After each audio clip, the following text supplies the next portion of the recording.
അമേരിക്കയിൽ താമസിക്കുന്ന മലയാളി പ്രവാസികളും H1B ജീവനക്കാരും ഗ്രീൻ കാർഡിന് കാത്തിരിക്കുന്നവരും ഫാമിലി വിസയ്ക്ക് അപേക്ഷിച്ചവരും തീർച്ചയായും ശ്രദ്ധിക്കേണ്ട പ്രധാന ഇമിഗ്രേഷൻ വാർത്തയാണ് ഇപ്പോൾ പുറത്തുവരുന്നത്. അമേരിക്കൻ ഭരണകൂടം നിയമപരമായി അമേരിക്കയിൽ എത്തുകയും ജോലി ചെയ്യുകയും ചെയ്യുന്ന വിദേശികൾക്കുള്ള ഇമിഗ്രേഷൻ നടപടികൾ കൂടുതൽ കർശനമാക്കുന്ന തരത്തിലുള്ള നിരവധി നയങ്ങളും നടപടികളും മുന്നോട്ട് കൊണ്ടുവരുന്നതായാണ് റിപ്പോർട്ടുകൾ പറയുന്നത്. ഇത് അനധികൃത കുടിയേറ്റക്കാരെ മാത്രം ബാധിക്കുന്ന വിഷയമല്ല.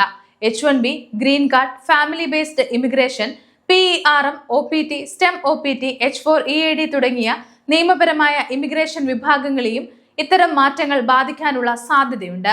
അപ്പോൾ എന്തൊക്കെയാണ് ഈ മാറ്റങ്ങൾ? അമേരിക്കയിലെ മലയാളി കുടുംബങ്ങളെ ഇത് എങ്ങനെ ബാധിക്കും? ആരൊക്കെയാണ് കൂടുതൽ ശ്രദ്ധിക്കേണ്ടത് എന്നാണ് നമ്മൾ ഇന്ന് വിശദമായി നോക്കുന്നത്. ആദ്യം തന്നെ ലീഗൽ ഇമിഗ്രേഷൻ എന്തുകൊണ്ട് ചർച്ചയാകുന്നു എന്ന് നോക്കാം. അമേരിക്കയിലേക്ക് നിയമപരമായി എത്തുന്ന വിദേശികളുടെ എണ്ണം കുറയ്ക്കുക എന്ന ലക്ഷ്യത്തോടെ ഭരണകൂടം വിവിധ നടപടികൾ സ്വീകരിക്കുന്നതായി ഇമിഗ്രേഷൻ വിദഗ്ധർ പറയുന്നു. ഇതിനായി പുതിയ നിയമങ്ങൾ മാത്രം കൊണ്ടുവരുന്നതിന് പകരം USCIS, department of labour, department of homeland security തുടങ്ങിയ ഏജൻസികളുടെ നടപടിക്രമങ്ങളിലും പരിശോധനകളിലും മാറ്റങ്ങൾ കൊണ്ടുവരുന്ന രീതിയിലുള്ള നീക്കങ്ങളും ചർച്ചയാകുന്നുണ്ട്. ഇതിന്റെ ഫലം അപേക്ഷകർക്ക് കൂടുതൽ പരിശോധനയും കൂടുതൽ രേഖകളും കൂടുതൽ സമയവും ആവശ്യമായി വരുന്നതായിരിക്കാം. അമേരിക്കയിലെ മലയാളി IT പ്രൊഫഷണലുകളെ നേരിട്ട് ബാധിക്കാൻ സാധ്യതയുള്ള പ്രധാന മേഖലയിലൊന്നാണ് എംപ്ലോയ്മെന്റ് ബേസ്ഡ് ഇമിഗ്രേഷൻ. H1B വിസയിൽ ജോലി ചെയ്യുന്ന നിരവധി പേർ പിന്നീട് ഗ്രീൻ കാർഡിനായി അപേക്ഷിക്കാറുണ്ട്. അതിനു മുൻപ് തൊഴിലുടമയ്ക്ക് PERM ലേബർ സർട്ടിഫിക്കേഷൻ ഉൾപ്പെടെയുള്ള നടപടികൾ പൂർത്തിയാക്കേണ്ടി വരും. അമേരിക്കൻ തൊഴിലാളികൾക്ക് ലഭ്യമായ ജോലി അവസരം ആദ്യം പരിഗണിച്ചുവെന്നും ആവശ്യമായ നടപടിക്രമങ്ങൾ പാലിച്ചുവെന്നും തൊഴിലുടമ തെളിയിക്കേണ്ടതുണ്ട്. ഈ നടപടികൾ കൂടുതൽ കർശനമാകുകയാണെങ്കിൽ PERM പ്രക്രിയ കൂടുതൽ സങ്കീർണമാകാനും കൂടുതൽ സമയമെടുക്കാനും സാധ്യതയുണ്ട്. ഇത് പ്രത്യേകിച്ച് വർഷങ്ങളായി ഗ്രീൻ കാർഡിനായി കാത്തിരിക്കുന്ന EB2, EB3 വിഭാഗങ്ങളിലുള്ള മലയാളി പ്രൊഫഷണലുകൾക്ക് ആശങ്കയുണ്ടാക്കുന്ന കാര്യമാണ്. അടുത്തതായി F1 വിദ്യാർത്ഥികളുടെ കാര്യമാണ് പ്രശ്നത്തിലാകുന്നത്. അമേരിക്കയിൽ പഠനം പൂർത്തിയാക്കിയ ശേഷം നിയമപരമായി ജോലി ചെയ്യാൻ സഹായിക്കുന്ന പ്രധാന സംവിധാനമാണ് OPT അഥവാ ഓപ്ഷണൽ പ്രാക്ടിക്കൽ ട്രെയിനിങ്. STEM മേഖലയിൽ പഠിക്കുന്നവർക്ക് STEM OPT വഴി കൂടുതൽ കാലം ജോലി ചെയ്യാനുള്ള അവസരവുമുണ്ട്.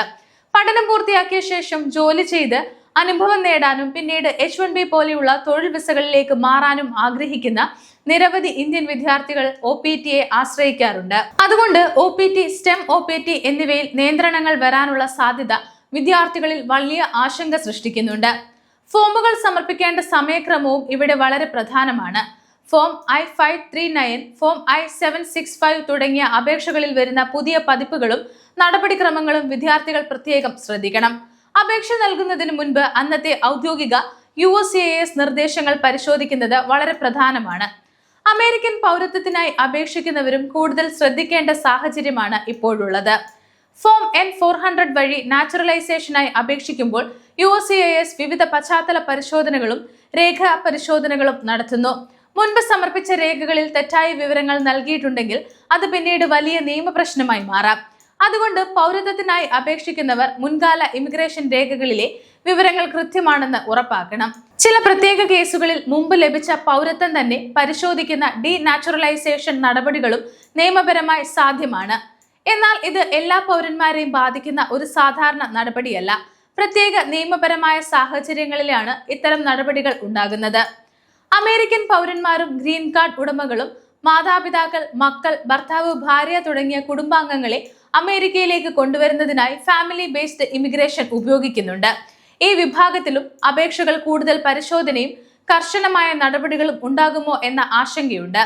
പ്രത്യേകിച്ച് പബ്ലിക് ചാർജ് സംബന്ധിച്ച നിയമങ്ങളും നയങ്ങളും മാറുകയാണെങ്കിൽ ചില അപേക്ഷകരുടെ കാര്യത്തിൽ സാമ്പത്തിക ശേഷി ഉൾപ്പെടെയുള്ള കാര്യങ്ങൾ കൂടുതൽ ശ്രദ്ധിക്കപ്പെടാം. അതുകൊണ്ട് കുടുംബാംഗങ്ങളെ സ്പോൺസർ ചെയ്യാൻ തയ്യാറെടുക്കുന്നവർ നിലവിലെ നിയമങ്ങൾ കൃത്യമായി പരിശോധിച്ച ശേഷം മാത്രമേ അപേക്ഷകൾ സമർപ്പിക്കാവൂ. അമേരിക്കയിലെ നിരവധി മലയാളി കുടുംബങ്ങളെ നേരിട്ട് ബാധിക്കുന്ന മറ്റൊരു പ്രധാന വിഷയമാണ് H4EAD. H1B വിസയിൽ ജോലി ചെയ്യുന്നവരുടെ യോഗ്യരായ ചില പങ്കാളികൾക്ക് H4EAD വഴി അമേരിക്കയിൽ ജോലി ചെയ്യാൻ അനുമതി ലഭിക്കുന്നു. പല കുടുംബങ്ങളുടെയും സാമ്പത്തിക സുരക്ഷയ്ക്ക് ഈ ജോലി വളരെ പ്രധാനമാണ്.